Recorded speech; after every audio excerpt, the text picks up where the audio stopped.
Bom dia, terceirão! E aí, tudo bem com vocês? Espero que sim. Eu resolvi gravar esse vídeo para corrigir as questões da lista que eu passei para vocês e tirar possíveis dúvidas que vocês tenham, tá certo? Questão 1, questão do Enem de 2018. Tudo aquilo que é válido para um tempo de guerra, em que todo homem é inimigo de todo homem, é válido também para o tempo durante o qual os homens vivem sem outra segurança senão a que lhes pode ser oferecida por sua própria força e invenção. É um texto de Hobbes.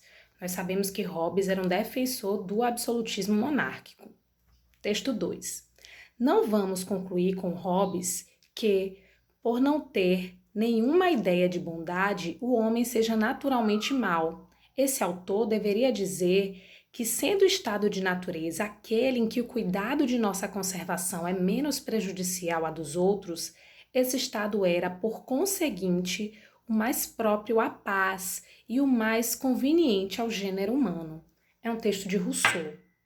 Nós sabemos que Hobbes acreditava que o estado de natureza era o estado em que o homem se encontrava numa situação ruim, no caos, e somente o poder absoluto poderia resolver esse caos, banir esse caos.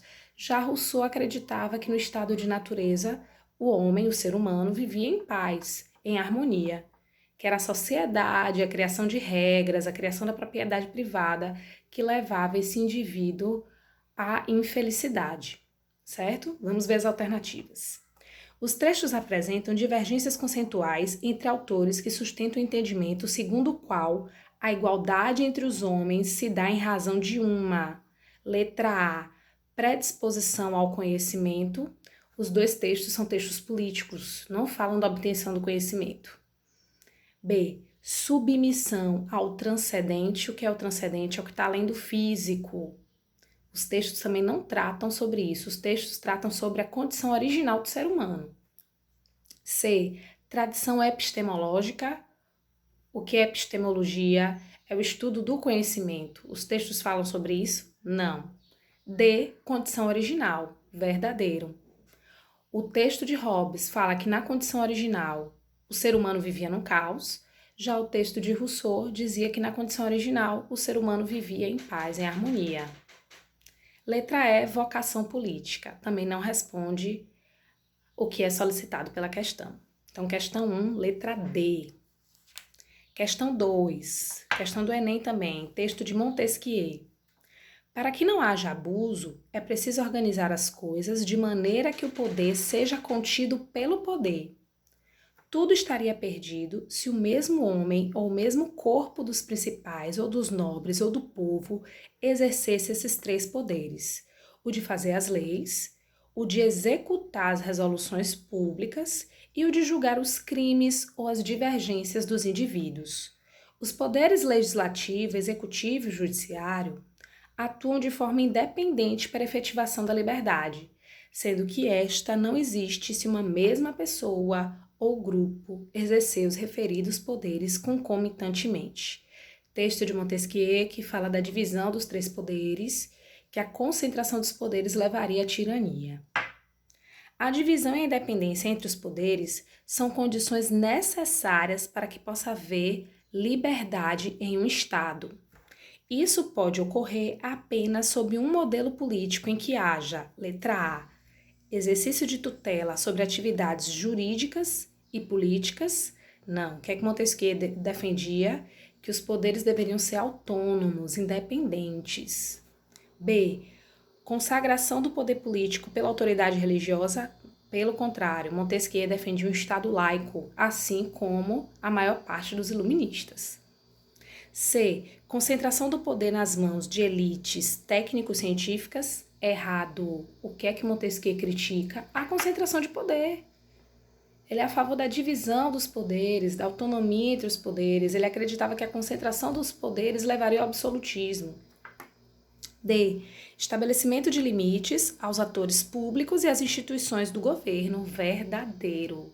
Esses poderes precisam ser limitados para que eles possam funcionar em harmonia. E letra E, que a gente já sabe que é falsa, Reunião das funções de legislar, julgar e executar nas mãos de um governo eleito. Falso também. Montesquieu criticava a reunião de poderes, certo? Então, questão 2, letra D. 3. Um texto de Descartes, o texto 1. Experimentei algumas vezes que os sentidos eram enganosos, e é de prudência nunca se fiar inteiramente em quem já nos enganou uma vez. Descartes era racionalista, defendia que o conhecimento era obtido através da razão. Já o texto 2 é um texto de David Hume, que era empirista, que diz o seguinte: sempre que alimentarmos alguma suspeita de que uma ideia esteja sendo empregada sem nenhum significado, precisaremos apenas indagar de que impressão deriva essa suposta ideia, e se for impossível atribuir-lhe qualquer impressão sensorial, isso servirá para confirmar nossa suspeita. David Hume defende a experiência, os sentidos, enquanto Descartes defende a razão, o racionalismo. Nos textos, ambos os autores se posicionam sobre a natureza do conhecimento humano. A comparação dos excertos permite assumir que Descartes e Hume, letra A, defendem os sentidos como critério originário para considerar um conhecimento legítimo, falso. Descartes acredita que a razão leva o conhecimento legítimo. B. Entendem que é desnecessário suspeitar do significado de uma ideia na reflexão filosófica e crítica, falso também. Defende sim que é necessário suspeitar das ideias. C. São legítimos representantes do criticismo quanto à origem, à gênese do conhecimento, falso também. Nenhum desses dois filósofos fez parte desse movimento. D.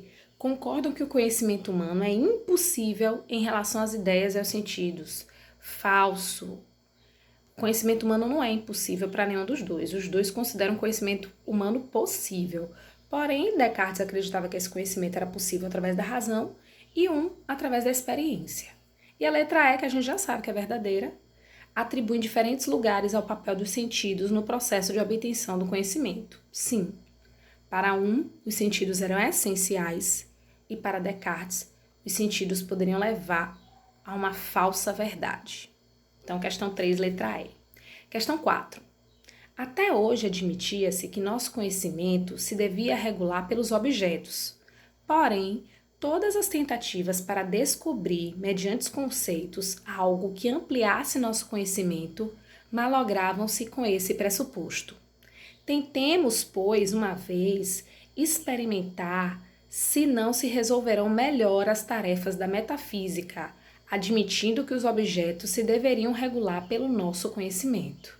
Esse é um texto de Kant, filósofo iluminista, racionalista. O trecho em questão é uma referência ao que ficou conhecido como Revolução Copernicana da Filosofia. Nele confrontam-se duas posições filosóficas que, antes da gente ver as alternativas, lá no século XVI, no momento em que Copérnico desenvolveu suas ideias, Galileu, é o momento em que começa essa separação entre racionalistas e empiristas. Bora lembrar lá de Descartes, racionalista, Bacon, empirista. E essa divisão, esse conflito, só fica cada vez mais acirrado nos séculos XVII e XVIII, com o empirismo britânico e o racionalismo proveniente do iluminismo francês. Vamos ver as alternativas. Essas duas posições filosóficas que, letra A, assumem pontos de vista opostos acerca da natureza do conhecimento verdadeiro. Questão 4, letra A. Enquanto os racionalistas defendiam o uso da razão para a obtenção do conhecimento, os empiristas defendiam o uso da experiência. Vamos ver porque as outras estão erradas. B. Defende que o conhecimento é impossível. Não vou nem terminar de ler.